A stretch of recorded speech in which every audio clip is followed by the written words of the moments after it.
Today we're joined by the General Secretary of the British Boxing Board of Control, Robert Smith. Robert, nice to see you. Good afternoon. Spence, nice to see you as always. Let's kick off with something that feels like it's been a bit of a thorn in your paw, which is the Conor Benn Chris Eubank fight. It's gone from failed drugs tests to egg slaps. How difficult has this fight and all the sideshow that's gone around been for you guys to deal with? Well, I can honestly tell you I'll be glad when it's finished, when the final bell goes. It is a decent fight, good fight. Obviously, there's been problems from the beginning. The proposed fight that meant to take place. Obviously, I think we all know about the history of that. I can't really talk about that, as I'm sure you're aware. But the egg slap thing, forget the egg. If you're talking about the fine or whatever, is obviously a hefty fine. But we've got to look at the sport as general. This is a major event for the sport. And therefore, we have to make sure that the sport comes out well, as best as it possibly can. And whatever anybody says, forget the egg, he did physically hit him. And that obviously the board decided, and I wasn't there for the final decision with regard to the fine. I was there part of the hearing, for sure. Then I have to leave when they make their decision. But they felt it was very, very serious. Also, the other thing is, there's 4 other fights on there. If something would have gone wrong and somebody top of the bill couldn't fight, that affects the promoter, that affects 8 other boxers. Are you happy that this fight is going on, Robert? I mean, it's steeped in controversy. I know you don't want to dance too much around the Conor Benn situation, but it feels like you guys have been circumnavigated in that situation, and it feels like that the answer was never really given. Do you consider Conor Benn to be exonerated? I have to be very careful, Simon, as you know, on the legal issues, etc. All I know is he appeared before, his case was done by an independent anti-doping panel. He had his suspension lifted. He now has a licence with the British Boxing Board of Control. He can box. I can't tell you any more than that. Can I just push back on that for 1 second? And I know I'm making you probably take you into an area that you don't want to go. Insofar as the findings of that report, I just want some clarification on this, if you can answer it. Whose gift is it? Because we've often understood that there's an element of confidentiality around the findings. And my understanding, which I'm either going to be corrected or confirmed, is that that confidentiality can in fact be waived by Conor Benn. Is that right? That's correct. Right. So as far as the ability to understand what went in that hearing, that is not being stymied by the British Boxing Board of Control or anybody else. It is, in fact, potentially a gift that Conor could give to the world by saying, here's what the findings were. I think, yes, I'm not going to argue with that whatsoever. With the situation, we are legally bound to say what we've said. The independent panel lifted the suspension, he's OK to box. That's the end of the story. Robert, how many times have these fighters, or have they even been tested in the build-up to this fight? Where are we at with that now? They've been tested by VADA at the present time. When they get back into the country, etc. Conor's in Spain at the moment, I believe. They'll be tested by UCAD as well. So there'll be 2 sets of tests going on. So the testing goes ahead because one of them obviously in Dubai and one of them's in Spain training, but they're still on regular tests. Still VADA's still doing the test at the present time. And what is the situation with VADA? What's their stance on it now? I mean, with their recognition of their testing? With regard to the board, any legitimate testing organisation, we take the results and we deal with it disciplinary-wise. When you look at, I'm going to move you on from the test. I mean, I'm assuming that the testing regime is prolific and ultimately everyone's going to be satisfied with the fact that the amount of tests are being put in place, irrespective of whether they're training in different parts of the world. Yes. Yeah. When we get to the situation surrounding the egg slap, you've touched upon it a moment ago, but how does one arrive at the kind of fines that you guys meted out? How do you get to that level? I think, Simon, as I said before, the board, the stewards of the board who were there for the hearing, felt this was a very important contest. This is just ramifications for the whole show, etc. Now, whether the fine is heavy or not, Mr. Eubank has appealed the decision, actually, so there will be an appeal taking place. So that fine could be reduced or it could be increased. It goes in front of a completely independent appeal stewards. Although they are the British Boxing Board of Control appeal stewards, they are not the board. They are self-appointed, they are KCs, etc., and solicitors. They will deal with the matter. That appeal, should it take place, we're just waiting for a couple of things to be organised. When that appeal takes place will be June, beginning of June, middle of June. They'll make a decision there on Mr. Eubank's argument as the fine was too heavy, as far as he's concerned. I believe the fine was about right. It's a very serious matter. There's ramifications for the whole show with regard to not just their fight, but everybody else's fight. Anybody else is injured. I mean, I'm not being funny. Forget the egg bit. But, you know, if that happened outside of that venue, in the streets, Mr. Benn could go in for assault. How do you come up with, you know, because that is a hefty fine, 100,000, you know, if it happened on a smaller show, at a smaller magnitude, obviously the fine would be nowhere near as substantial. But how do you come up with that figure, and where does the money go? Is it means tested, is what he's asking? Means tested, ultimately it's means tested. Yeah. They're obviously earning substantial amount of money on this show, so therefore it's means tested to a certain extent. The money goes to the board's charity. This is something that's been frustrating. It's in the board rules. Boxers and licence holders know it goes to the charity, or they should know it goes to the charity. And the charity is a separate organisation from the board. And what we do is we look after ex-boxers and ex-licence holders who have fallen on hard times at Christmas, during the course of the year. And also it goes towards medical research, etc., medical seminars, and other work we do with regard to medicals.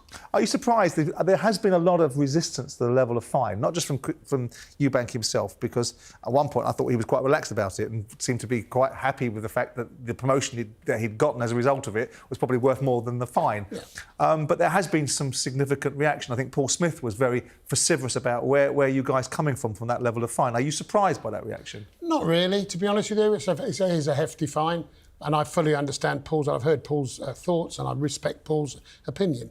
But as I said, the stewards obviously felt this is an important event, and therefore the fine should work out to be with regard to the event. So how they come up with it ultimately would have been, as you say, means tested, and the type of event it is. Where do you stand on these situations happening? They're occurring more and more now, aren't they? I mean, we've just had it with Fabio Wardley and Miller. Miller slapped him around the face, and we saw the table flipping with Jamie TKV and David Adelaide. Where do you stand on that, Robert? Is it like you feel like the theatre show now is more and more? But what's your stance on that? To be honest with you, Spencer, I'm getting a bit fed up with it, to be honest. David and Jamie have been called before the Southern Area Council with regard to the table flipping. That will take place in June. They'll deal with that. They'll have their explanations, etc. With regard to Miller, obviously at the present time he's not licensed by us, but there may be provisions in place with regard to we deal with him if anything else happens. But Miller's Miller. I want to talk to you. Last time you were here, in 23, there was an issue with some of the promoters' conduct, and I want to talk to you about how that's evolved. Before I do that, in October 2022, Eddie Hearn said this. I want to see your response to it. Chris Eubank Jr has the opportunity to cancel the bout, and the British Boxing Board of Control have the opportunity to not cancel the bout. We had a very similar situation with Billy Joe Saunders, I think 2 years ago, where he failed a VADA test, and the British Boxing Board of Control said, we do not acknowledge that test. You're not suspended. You're clear to fight with us. So all of a sudden we're in this situation where the same as the Billy Joe Saunders test. Conor Benn wasn't given an opportunity to be heard during this case, so we left it with the board, who cancelled the fight. At that point, we had the choice to move forward with the fight with a different commission, or to legally challenge their decision, which we would have won immediately. Of course, because of the backlash, because of the feeling, we don't want to go against our governing body. We don't want to go against the British Boxing Board of Control. We don't want to bring in a new commission. It looks terrible. It's not right. We said, fair enough. We postponed the fight, subject to the hearing that will unfold. So, again, I get your point, but it's not just a case of clean it under the carpet and on we go. The information that was presented through scientists, through doctors, led Wasserman and Chris Eubank Jr to say, we will proceed with this bout subject to the decision from the British Boxing Board of Control. And they will always be the one that will sanction or not sanction a fight. You must be quite grateful for young Master Hearn there telling you that he wasn't going to challenge your governance and authority. Fair enough, yeah. But, I mean, there's two different situations altogether. Absolutely different altogether. How are you looking at that? I mean, obviously in 23, you said you were disappointed with the outlook and conduct of either Kalle Sauerland or Eddie Hearn. We've seen a sea change, and we're going to go on to some of that later on in the show. But how do you now look at the promoter landscape? It seems to be a much more amenable backdrop than it was previously? Well, I think for various reasons, which I'm sure we're all aware of, people are getting on with each other, which has been unusual up until the last couple of years. So I think that's, in a way, something I've been asking for a long time. Fights to be made in different rival promotions, where before they weren't being made, but they are being made now for obvious reasons. But that's great that they all get on well with one another. How are you guys getting on with them? Very good. I don't have a problem with any What's promotions. changed? Nothing's changed really. We've always gone. My job is to make sure boxing's run as successfully as possible. At the present time, it's running reasonably well. Now that's maybe nothing to do with me, but it's certainly to do with the relationship we have with promoters. And our relationship with promoters is very good, I believe. There's always going to be disputes, always, because we're dealing with people, human beings. And there's some people want their thing where we disagree with that, or the board disagree with that. And my job as the man in the middle is to negotiate with everybody to make sure everything goes as well as possible. And at the moment, everything's good. What lessons have been learned from that saga? I think a lot of lessons have been learned, how people deal with things. I've learned a great deal. I thought I was quite good at law, although I'm not a lawyer, but I've certainly learned a great deal about law than I ever did before, with regard to how people go around things, with regard to procedures, etc. I've learned a great deal about that. I think that's beneficial to us, certainly beneficial to me, how you deal with things in the future. So I think a lot has been learned, Spencer. Yeah, listen, now we're here, April the 26th. You looking forward to the fight? You going to be there? I just hope they both go home safely. That's the most important thing to me for any boxing match, any boxing tournament. I will be there, and I think it will be a decent fight. Do you think you guys now, you and I have had various chats over the last 2 or 3 years about the structuring of your organisation. Do you think that you are now in a situation where you're as resourced as you should be, as funded as you could be, and as fit for purpose as you need to be? Because some of the things that we discussed, without breaching any particular confidences, because I'm not going to do that, I think there was a necessity to tighten rules and to be more sophisticated in your thinking.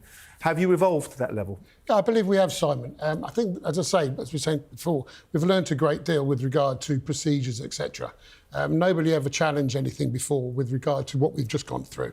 Now, rules and regulations are in place to deal with that. So that's something we've learned. And obviously, with our legal people, we work through quite a lot of different things with regard to our regulations. So yes, I believe we have learned a lot. I believe we're better equipped now than we were before. And I think that's only a good thing. But you know what it's like. Sometimes you don't know something or the answer to something until it's happened. And then you've got to react. You know, you're firefighting to a certain extent because nothing's ever been challenged that way before. So we've learnt that.